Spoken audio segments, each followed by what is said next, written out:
రైతులందరికీ నమస్కారం. ఈ వీడియో ద్వారా అనంతపురం టమోటా మార్కెట్లో ధరల గురించి తెలియజేయడం జరుగుతుంది.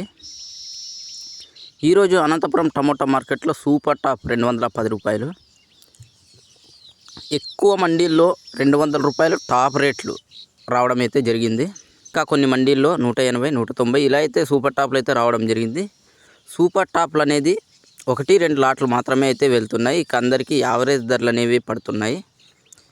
ఇక మనం యావరేజ్ రైతులకు వస్తున్న ధరల గురించి అయితే 140 రూపాయల నుంచి 180 రూపాయల మధ్యలో అయితే ఎక్కువగా రైతులకు వస్తున్నాయి. మంచి క్వాలిటీ ఉన్న కాయలకి దాదాపు ఒక 3 డేస్ నుంచి అయితే ఇదే ధరలు అయితే నడుస్తున్నాయి. ఇక మొదటి రకం కాయలు చూసుకున్నట్లయితే 100 రూపాయల నుంచి 180 రూపాయల మధ్యలో అయితే వెళ్తున్నాయి. ఇక రెండో రకం కాయలు చూసుకున్నట్లయితే 40 రూపాయల నుంచి 100 రూపాయల మధ్యలో అయితే వెళ్తున్నాయి. ఇక థర్డ్ క్వాలిటీ గోళీలు మచ్చలు 20 రూపాయల నుంచి 40 రూపాయల మధ్యలో అయితే వెళ్తున్నాయి. స్టాక్ అనేది నిన్నటికిన్నా ఈరోజు పెరిగింది. ఇది ఈరోజు అనంతపురం టమోటా మార్కెట్లోని ధరల గురించి. మరొక అప్డేట్తో మనం మళ్ళీ కలుసుకుందాం. అందరికీ ధన్యవాదాలు.